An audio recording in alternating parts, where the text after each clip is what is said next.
तो इस वीडियो में हम बात करने वाले हैं कि कैसे हम ब्रेकआउट स्टॉक को आइडेंटिफाई करते हैं एंड जब हम प्रॉफिट में आ जाते हैं तब अपना प्रॉफिट कैसे लॉक करना चाहिए, मतलब ट्रेलिंग स्टॉप लॉस को आप अपना हिट करवा लेना चाहिए ताकि आप वापस लॉस में ना जाओ। तो जैसे आप यहाँ पे देख सकते हो कि प्राइस अपनी ओरिजिनल जगह पे आ गई है, तो अगर हम इस ट्रेड में बने रहते तो हमें लॉस हो जाता। तो सबसे पहले स्टार्ट करेंगे हम इस वाले ट्रेड से। तो इसमें हमने ब्रेकआउट स्टॉक आइडेंटिफाई किया था एज यूजुअल, ठीक है। एंड जो मेरा फेवरेट चार्ट पैटर्न है आप सबको पता हो गया होगा अभी तो ये वाला हमारा चार्ट पैटर्न था जिसमें हमें 3 बार यहाँ पे रिजेक्शन देखने के लिए मिल गया था, ठीक है। तो यहाँ पे हमें 3 बार रिजेक्शन देखने के लिए मिल जाता है। देन यहाँ पे आप देख सकते हो ब्रेकआउट हो जाता है इस वाली कैंडल पे, ग्रीन वाली कैंडल पे। एंड सेम मैं उसी तरीके से यहाँ पे बाई कर देता हूँ और मेरी ओरिजिनल जो प्राइस थी 1106, this is my buying price. And यहाँ पे मैंने स्टॉप लॉस रखा था। एंड कौन से स्टॉक्स मैंने अवॉइड करे वो भी मैं आपको आगे बताऊंगा, वो बहुत इंपॉर्टेंट है क्योंकि वो सारे स्टॉक्स में स्टॉप लॉस हिट हो चुका है एंड मैंने एक भी नहीं लिया जस्ट बिकॉज मेरे पास एक चेकलिस्ट थी।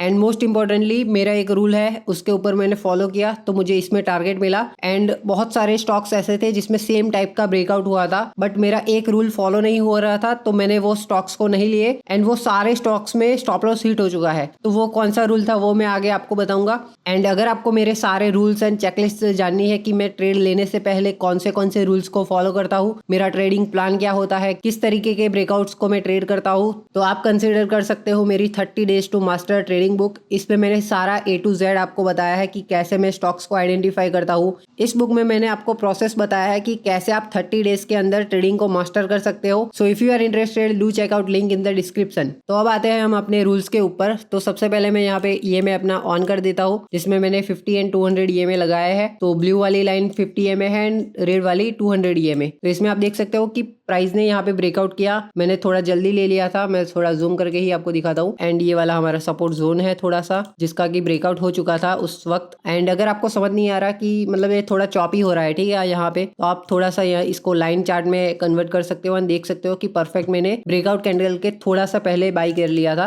एंड 1 आवर के टाइम फ्रेम पे मैंने स्विच किया था, उस वजह से ऐसा हुआ था। एंड 1106 की मेरी एंट्री थी, आप यहाँ पे देख सकते हो। एंड यहाँ पे मैंने स्टॉप लॉस अपना रखा था 50 EMA के नीचे। एंड इसमें आप देख भी सकते हो कि 50 EMA तक प्राइस आती है बट 50 EMA को ब्रेक नहीं करती एंड यहीं से अपना सपोर्ट लेती है एंड प्राइस ऊपर जाती है। सो ये तो हो गई एंट्री एंड स्टॉप लॉस की बात। अब यहाँ पे मैं आपको टारगेट दिखा देता हूँ। तो ये वाला मेरा इनिशियल टारगेट था जो कि बहुत अच्छा रिस्क रिवॉर्ड के साथ आ रहा था। तो इसमें आप देख सकते हो 1:2.5 का रिस्क रिवॉर्ड था बट मुझे यहीं पे निकालना पड़ा। एंड इसको मैंने कैसे आइडेंटिफाई किया वो भी मैं आपको दिखा देता हूँ। तो सबसे पहले यहाँ पे मैं 1 आवर के टाइम फ्रेम पे भी स्विच कर देता हूँ। So this is 1 hour time frame. And यहाँ पे आप देख सकते हो कि मैंने इसी वाली रेड कैंडल के ऊपर एंट्री ले ली थी एंड मुझे लगा था कि यहाँ पे मतलब क्लोज हो जाएगी बट फिर वो नीचे क्लोज कर दी। एंड उसके बाद भी हमने यहाँ पे टारगेट ही बुक किया है तो कोई दिक्कत की बात नहीं है। एंड वन मोर थिंग, यहाँ पे आप देख सकते हो कि 1 आवर के टाइम फ्रेम पे अगर आप आओगे तो यहाँ पे भी हमारा स्टॉप लॉस एग्जैक्टली मैच कर रहा है विथ 200 EMA। तो हमने 200 EMA के नीचे यहाँ पे स्टॉप लॉस रखा है 1 आवर के टाइम फ्रेम पे एंड 1 डे के टाइम फ्रेम पे 50 EMA के नीचे। तो दोनों ही बहुत इंपॉर्टेंट EMA है, आपको इन दोनों को यूज करना चालू कर देना चाहिए। एंड इसमें भी आप देख सकते हो कि वापस से मार्केट ऊपर जाता है। But most important thing,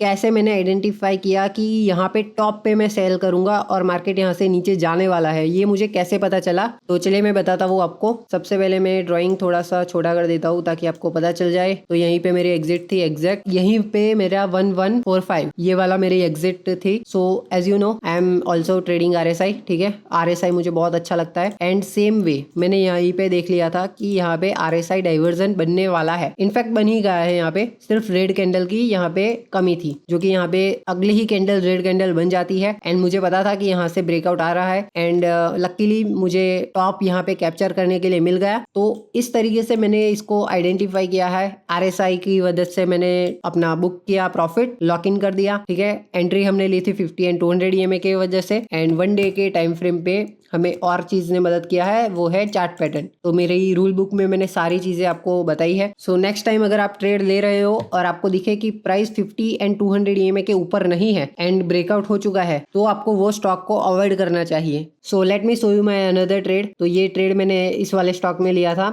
and मेरी एंट्री थी 1265। एंड यहाँ पे आप देख सकते हो कि सेम चार्ट पैटर्न था, मैं आपको ड्राइंग के साथ दिखा देता हूँ। एंड यहीं पे भी आप देख सकते हो कि मल्टीपल टाइम ट्रेंड लाइन से रिजेक्शन। अब यहाँ पे एक और चीज आप देख सकते हो कि इसका ब्रेकआउट हुआ, फिर मैंने रीटेस्टिंग के टाइम यहाँ पे एंट्री ली थी। एंड ऐसा मैंने क्यों किया, तो सिंपल सा रीजन 50 MA का सपोर्ट मुझे दिख रहा था, प्लस मैं इसको थोड़ा सा साइड कर देता हूँ। एंड ये वाली जो आप हैमर कैंडल देख रहे हो उसी पे मैंने ट्रेड लिया था। इसमें आप देख सकते हो कि पहली तो ग्रीन कैंडल है, प्लस यहाँ पे विक रिजेक्शन बहुत बढ़िया है, मतलब यहाँ पे 50 MA के ऊपर भी है, प्लस 50 MA का एंड 200 MA का सपोर्ट भी लिया है मार्केट ने। तो इसी वाली कैंडल में मैंने ट्रेड ले लिया था। एंड यहाँ पे मेरी एंट्री प्राइस थी 1265। एंड इंटरेस्टिंगली यहाँ पे एक और चार्ट पैटर्न बनता है जो कि है हेड एंड शोल्डर टाइप बनता है, बट ये भी मतलब चार्ट पैटर्न के अंदर ही आ जाता है, तो उसमें भी कोई दिक्कत की बात नहीं है। एंड उसी वजह से थोड़ा सा हमें टाइम लग गया ये वाले टारगेट तक पहुंचने में, मतलब टारगेट तक तो नहीं पहुंचा है, उसके पहले ही मैंने आइडेंटिफाई कर दिया था कि मार्केट गिरने वाला है।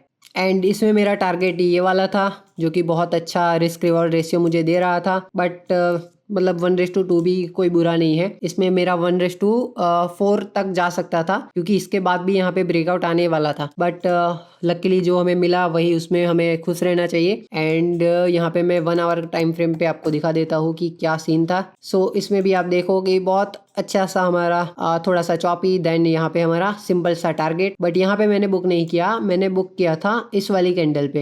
लेट मी शो यू, यहाँ पे मैंने बुक किया है अपना प्रॉफिट। एंड इस बार मैंने RSI की मदद नहीं ली थी एग्जिट करने के लिए, यहाँ पे मैंने EMA से ही देख लिया था कि मार्केट यहाँ से गिरने वाला है, एंड सेम वैसा ही हुआ। सो मैंने क्या देखा था मैं आपको बताता हूँ। सबसे पहली चीज, प्राइस में कोई स्ट्रेंथ नहीं दिख रही थी मुझे, क्योंकि यहाँ पे मार्केट को अपना सपोर्ट ले लेना चाहिए था एंड यहीं से ऊपर जाना स्टार्ट करना चाहिए था, बट ऐसा कुछ नहीं हुआ। एंड यहाँ पे आप देखो कि 50 EMA के नीचे क्लोज भी करने वाला था, एंड क्लोज करने से पहले ही मैंने यहाँ पे एग्जिट कर दी थी, एंड इसी वजह से मुझे यहाँ पे परफेक्ट एग्जिट मिल गई। एंड उसके बाद तो आप देख सकते हो कि हमारा 50 एंड 200 EMA का क्लासिक एग्जाम्पल है। यहाँ पे हमें पता चल जाता है कि 200 EMA तक प्राइस आ सकता है। एंड उसके बाद भी मुझे मतलब पता नहीं था कि यहाँ पे नीचे और जाएगा, मुझे लगा कि यहाँ पे अगर सपोर्ट लेता है तो मैं फिर से यहाँ पे एंट्री बना लूंगा, बट ऐसा कुछ देखने के लिए हमें नहीं मिलता है। तो ये था मेरा ट्रेड एनालिसिस। तो चलिए अब बात कर लेते हैं मेरे गोल्डन रूल के बारे में, जिसकी मदद से मैंने बहुत सारे स्टॉक्स में स्टॉप लॉस देने से बचाया अपने आप को। सो ये एक चार्ट था, बट इसमें भी कुछ खास नहीं है। प्राइस यहाँ पे आता है, फिर यहाँ पे 90% अपना टारगेट बुक कर देता है, एंड उसके बाद ये हमें वापस एंट्री देता है। तो 90% टारगेट हिट होने के बाद मैं जनरली ट्रेड भी लेता ही नहीं हूँ, तो ये तो सिर्फ वॉच लिस्ट में ऐसे ही था। सो ये वाला एक स्टॉक है जिसमें मैंने एंट्री लेने के बारे में सोचा था। यहाँ पे आप देखो कि 3 बार रिजेक्शन एंड देन यहाँ पे ब्रेकआउट आया, एंड ये वाले सपोर्ट और रेजिस्टेंस जोन के ऊपर मार्केट ने क्लोज भी किया। तो यहाँ पे हमारा एक एग्जांपल है, सिंपल सा मेरा एनालिसिस, ठीक है। जो मैंने चार्ट पैटर्न वहां पे दिखाया था वो ही सेम चार्ट पैटर्न यहाँ पे है। 1 बार रिजेक्शन, 2 बार रिजेक्शन, तीसरी बार रिजेक्शन। सो ये वाला सपोर्ट जोन था जिसको मार्केट ने ब्रेक डाउन कर दिया, फिर यहाँ पे रेजिस्टेंस लिया, ट्रेंड लाइन से भी रेजिस्टेंस लिया, एंड अगेन यहाँ पे हमें ब्रेकआउट देखने के लिए मिल जाता है। बट यहाँ पे मैंने ट्रेड नहीं लिया था, जस्ट बिकॉज मेरा एक रूल यहाँ पे फॉलो नहीं हो रहा था, वो है 50 एंड 200 के ऊपर होना चाहिए प्राइस। जो यहाँ पे आप देख सकते हो कि ऑलमोस्ट 200 के ऊपर जाने ही वाला था प्राइस, बट 200 EMA से रिजेक्शन लेके प्राइस ने नीचे की तरफ जाना शुरू कर दिया है। तो इस ट्रेड में मैं अपना स्टॉप लॉस देने से बच गया हूँ। एंड 1 आवर के टाइम फ्रेम पे भी आपको दिखा देता हूँ, सेम जो मैंने बताया उसी तरीके से यहाँ पे भी आप चार्ट पैटर्न को एनालाइज करो। तो सेम चार्ट पैटर्न है, यहाँ पे ब्रेकआउट भी है, यहाँ पे आपको लगेगा रीटेस्ट हो रहा है, 50 EMA का सपोर्ट है, बट ऐसा नहीं है। मैंने 1 डे के टाइम फ्रेम पे इसको एनालाइज किया है, एंड आई नो कि यहाँ पे हमें फेक ब्रेकआउट होते हुए दिखेगा, क्योंकि हमें 200 और 50 EMA के ऊपर प्राइस देखने के लिए नहीं मिल रही है। तो यहाँ पे ये एक और चार्ट पैटर्न है, एंड इसमें भी आप देखो कि सेम मेरे जो रूल्स है वो सारे यहाँ पे फॉलो हो रहे हैं। बाय द वे ये एक अच्छी कंपनी का स्टॉक है, तो इसमें आप ब्रेकआउट के ऊपर रिलाई भी कर सकते हो, क्योंकि अच्छी कंपनी, बड़ी कंपनी का स्टॉक है, तो उसमें जनरली ब्रेकआउट का यहाँ पे फेलियर का चांसेस बहुत कम होता है। बट एज यू नो मेरे सारे रूल्स यहाँ पे सारे स्टॉक्स के अंदर फॉलो होते हैं, कि बड़ा कंपनी हो या छोटा कंपनी हो, यहाँ पे हमारे सारे रूल्स के मदद से हमें टारगेट ही देखने के लिए मिल जाते हैं। सो सिंपल सा हमें 3 बार रिजेक्शन देखने के लिए मिल जाता है ट्रेंड लाइन से, प्लस यहाँ पे 50 EMA के ऊपर यहाँ पे क्लोज कर देता है मार्केट, एंड यहाँ पे मुझे एंट्री ले लेनी चाहिए as per text book. But यहाँ पे मेरा एक रूल फॉलो नहीं हो रहा है, जो कि है 200 के ऊपर होना चाहिए था प्राइस को, एंड 50 EMA के ऊपर है ही, बट 200 के ऊपर नहीं है, तो मैंने यहाँ पे एंट्री नहीं ली। एंड यहाँ पे आप देख सकते हो कि प्राइस